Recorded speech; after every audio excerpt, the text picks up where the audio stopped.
বিসমিল্লাহির রহমানির রহিম। সম্মানিত সৌদি প্রবাসীরা ও সৌদি ভিসা প্রত্যাশীরা আসসালামু আলাইকুম ওয়া রাহমাতুল্লাহি ওয়া বারাকাতুহু। আমি তোফায়েল আহমেদ সৌদি আরব থেকে আবারও সৌদি আরবে বসবাসরত সৌদি প্রবাসীদের কাফালা সংক্রান্ত একটি গুরুত্বপূর্ণ ভিডিওতে। যদিও এটি সৌদি আরবে যারা আছেন তাদের জন্য, তারপরও যারা বাংলাদেশ থেকে এই মুহূর্তে সৌদি নতুন ভিসা পেয়েছেন কিংবা নতুন ভিসা প্রত্যাশী আছেন কিংবা ভবিষ্যতে সৌদি আরবে আসবেন, আপনারাও এই আইন কানুন নিয়মগুলো জেনে রাখতে পারেন আপনার ভবিষ্যতের জন্য। তো চলুন সম্মানিত সৌদি প্রবাসীরা ও সৌদি ভিসা প্রত্যাশীরা, চলুন আজকের মূল আলোচনায় যে কাফালা হবেন কিভাবে। সম্মানিত সৌদি প্রবাসীরা ও সৌদি ভিসা প্রত্যাশীরা, কাফালা কাফালা শব্দের অর্থ হচ্ছে ট্রান্সফার। আপনি আপনার কফিল অথবা কোম্পানি নিয়োগকর্তা থেকে অন্য একজন কফিল অথবা অন্য একজন কোম্পানিতে আপনি পরিবর্তন হবেন, ট্রান্সফার হয়ে যাবেন। সেটাকে আরবিতে কাফালা বলা হয়। সেটির জন্য বৈধ ও স্বাভাবিক একটা প্রসেস আছে এবং কিছু অস্বাভাবিক প্রসেস আছে। যে স্বাভাবিক প্রসেসগুলো, সেগুলোর জন্য সবসময় আপনাকে নিয়ম মানতে হবে এবং সেই নিয়মের মধ্যে যদি আপনি থাকেন তাহলে আপনি স্বাভাবিক প্রসেসে সেই কাফালা অর্থাৎ ট্রান্সফার হতে পারবেন। আর অস্বাভাবিক বিষয়গুলো অনেক সময় আপনি চাইলেও না চাইলেও সেগুলো আপনার হয়ে যায়। যেমন ইকামা এক্সপায়ার হয়ে যায় কিংবা আপনার হুরুপ চলে আসে কিংবা আপনার কখনো আকামা হয়নি, আপনি সৌদি আরবে এসে কফিল খুঁজে পাননি।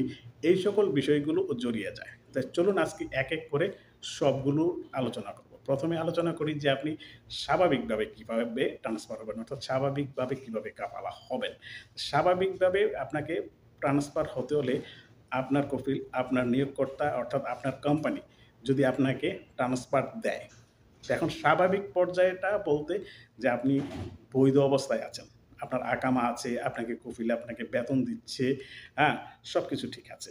এখন আপনি এখানে থাকতে চাচ্ছেন না এবং অন্য কোম্পানিতে যেতে চাচ্ছেন একটা বেটার অপরচুনিটির জন্য, অথবা আপনার কফিলই আপনাকে বলল যে, "দেখো তুমি কাফালা নিয়ে চলে যাও এতদিনের ভিতরে, তারপর আমি তোমাকে ট্রান্সফার দিয়ে দেব, তুমি নতুন একজন কফিল খুঁজে নাও।"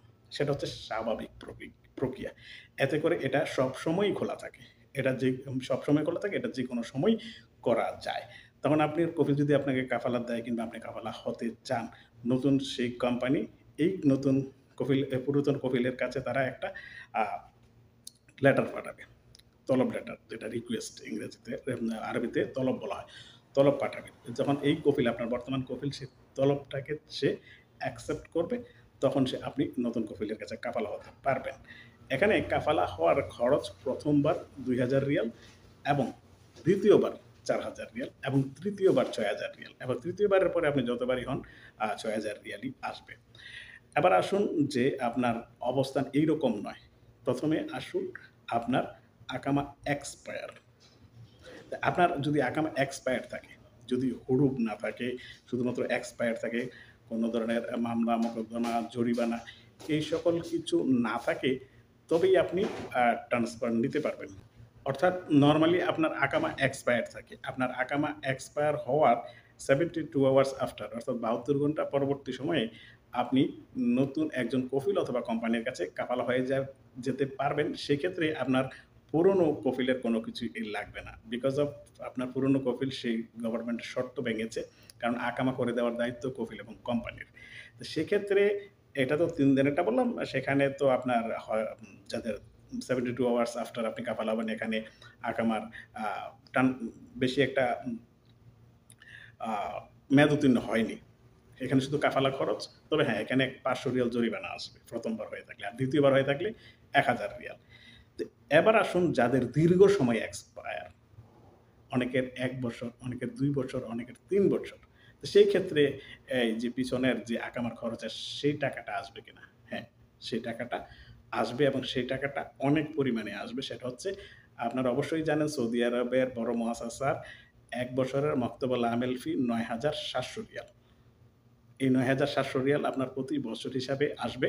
এবার আপনার যত বছরের আকামা এক্সপায়ার থাকে সেটা যোগ করবেন এবং সেই সাথে জরিমানার টাকা যোগ করবেন, কাফালার খরচের টাকা যোগ করবেন। যোগ করে দেখবেন কত টাকা আসে। তো এখানে অনেকে প্রশ্ন করতে পারেন যে, "আমি তো ছোট মুআসাসায় ছিলাম। ছোট মুআসাসার মাকতুবুল আমেল ফি তো মাত্র ৳১০০।" দেখুন, আপনি যখন ছোট মুআসাসায় ছিলেন, ছোট মুআসাসার অনেকগুলো শর্ত থাকে। ছোট মুআসাসার শর্ত যদি কফিল ভাঙে তাহলে সেটা বড় মুআসাসায় রূপান্তরিত হয়ে যায়। কারণ ছোট মুআসাসা সৌদি সরকার, সৌদি নাগরিকদের অনেকগুলো শর্ত দিয়ে থাকে। অর্থাৎ এখানে আপনি এক্সপায়ার হয়ে গেছেন। দ্যাটস মিন আপনার কফিল শর্ত ভেঙেছে। আপনি যখন এক্সপায়ার হয়ে যাবে তার পরবর্তীতে আপনি অটোমেটিক্যালি বড় মুআসাসার আর হিসেবে কনভার্ট হয়ে যাবেন। অর্থাৎ রূপান্তরিত হয়ে যাবেন। তখন আপনার এই বড় মুআসাসার হিসেবেই মাকতাবুল আমেল ফিটা আসবে। এটা হচ্ছে যে আপনার আকামা এক্সপায়ার হওয়ার পরের কাফালার পদ্ধতি। এবার আসুন অনেকের আ হুরুপ থাকে, যেটা টার্মিনেট হুরুপ থাকে, পাসপোর্ট হুরুপ থাকে, তাদের ক্ষেত্রে কি হয়? দেখুন যাদের হুরুপ থাকে কিংবা টার্মিনেট হুরুপ থাকে, তাদেরকে সরকার যখন সুযোগ দেওয়া হয়, তখন আপনি কাফালা হতে পারবেন। তবে সেই সময়ে সরকার যখন ঘোষণা দিয়ে সুযোগ দেয়, সেই সময় পেছনের মাকতুবুল আমেল আসে না, যেটা সর্বশেষ ২০২৪ সালের আ ডিসেম্বর মাস থেকে জানুয়ারি মাস পর্যন্ত আপনার সেটা সুযোগ দিয়েছিল। পহেলা ডিসেম্বর ২০২৪ থেকে ২৯শে জানুয়ারি ২০২৫ পর্যন্ত সেই সুযোগটা দিয়েছিল। সেই সময় যারা কাফালা হয়েছে তাদের পেছনের মাকতুবুল আমেল খরচ আসেনি। অর্থাৎ যাদের হুরুপ আছে, টার্মিনেট হুরুপ আছে, তারা আপনারা এই মুহূর্তে চাইলে আপনারা কাফালা হতে পারছেন না। এখানে যদি আপনি অনেক ধরনের দালাল, ওয়াস্তা দিয়ে আপনি কাফালা হতে পারেন, সেই বিষয় নিয়ে আমরা কথা বলব না, ওয়াস্তা বিষয় নিয়ে কথা বলব না। তবে দালালেরা এটা কাটতেও পারবে না, আপনার করতেও পারবে না। যদি আপনাকে অনেক ওভার কনফিডেন্ট দিয়ে দেয়, অনেক অফার দিয়ে তারা করিয়ে দিতে পারে, সেটা আপনার বিষয়। তবে আমরা পরামর্শ দিব, কারণ এই ধরনের দালালদের পেছনে আপনার কষ্টার্জিত অবৈধ থাকা অবস্থায় যে অর্থ রোজগার করেন সেটা তাদের হাতে তুলে দিবেন না।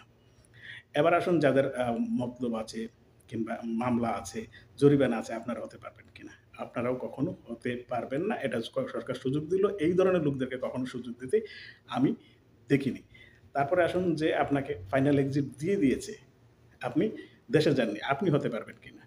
এবং রুখসাতুল আমাল খুরুজ নেয়। আপনাকে যে আকামা করে দিয়েছিল, আকামার শেষ দিনে আপনার রুখসাতুল আমাল খুরুজ নেয়া লেগে গিয়েছে অটোমেটিক্যালি। তারপরও আপনি দেশে যাননি। আপনারা কাফালা হতে পারবেন কিনা? না, আপনারাও কখনো কাফালা হতে পারবেন না। তবে আপনাকে যখন এক্সিট দিয়েছে, কফিল যদি সে নিজে এক্সিটটা তোলে, এক্সিট তোলার নিয়মের মধ্যে রেখে তারপরে হতে পারবেন। সেটা শুধুমাত্র একমাত্র কফিলের দ্বারাই সম্ভব। তো এখন আপনি চিন্তা করুন যে আপনার সৌদি আরবে অবস্থানটা কি? সেই অবস্থান অনুযায়ী আপনি কাফালা হওয়ার জন্য সিদ্ধান্ত নিবেন। আপনার অর্থ খরচের সিদ্ধান্ত নিবেন এবং আজে-বাজে জায়গায় দালালদের খপ্পরে পড়ে আপনার কষ্টার্জিত অর্থগুলো নষ্ট করবেন না। তো আশা করি সবাই বুঝতে পেরেছেন। সবাই ভালো থাকুন, সুস্থ থাকুন, নিরাপদে থাকুন। আল্লাহ হাফেজ। আসসালামু আলাইকুম ওয়া রাহমাতুল্লাহি ওয়া বারাকাতুহু।